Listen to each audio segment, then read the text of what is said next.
What is the meaning of Boca? Our company only got one mission only, is to reduce the global warming in the world. I spent my whole life in R&D, engineering, related to how to reduce the global warming. Everybody knows from electricity, particularly in Hong Kong, more than half of the energy is in the air conditioning. Okay, so about 30 years ago, I set up Boca International Limited to start the R&D first. We invented a lot of phase change material, which is used as a media to store the heating or cooling energy, what we call thermal energy. Just like a battery, you got a lot of battery, everybody, mobile phone, certain material, they store the electrical energy. Our research is to store the thermal energy, the first step.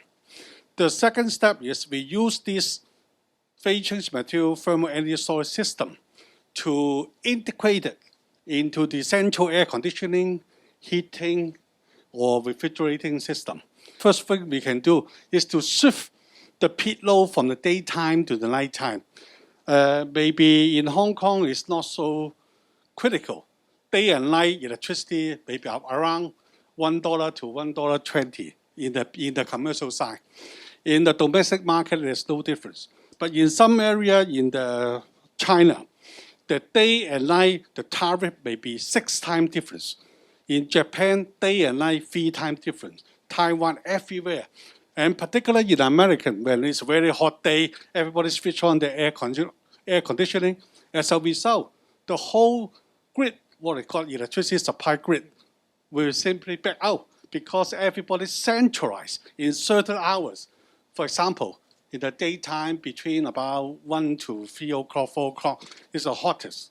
So the loading shifting up, all the generators, network, transformer, all come together. So our technology, first thing we can do is to shift the peak load to the night time.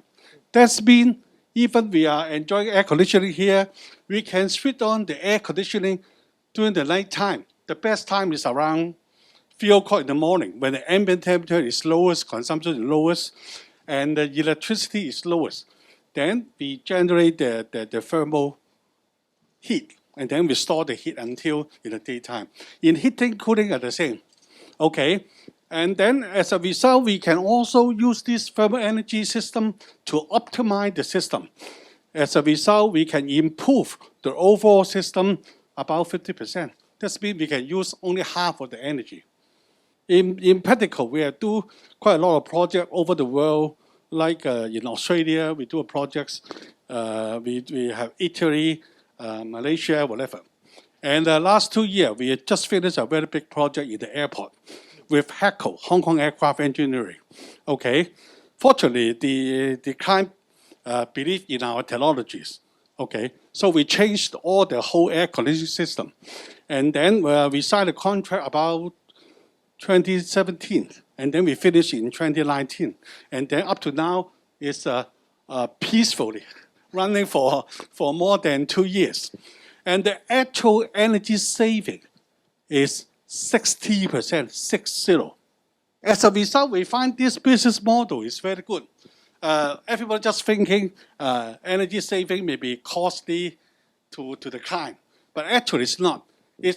Our contract is a performance contract, which the client don't need to pay a single cent. We have a 10-year contract with the client, such that within the 10 years, in case they have a saving in the electricity, they pay to us. Okay, and then we pay back to the bank, the loan from the bank, engineering, whatever. And the whole situation is what we call is a win-win situation. It's a triple win. The client, the contractor, I got business, and the whole world got a much better environment.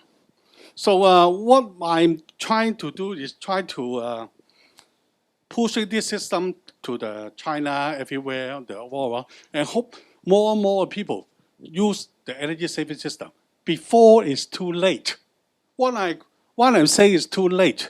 Everybody know nowadays you find the ambient become hotter and hotter, okay, because of the global warming. And secondly, you find the rain falling what they call 1,000 years for one time in China. Why? Because in science, because the global warming going 1 or 2 degrees near the equator. But in the northern part or southern part, the pole, the temperature raised 10 to 20 degrees C.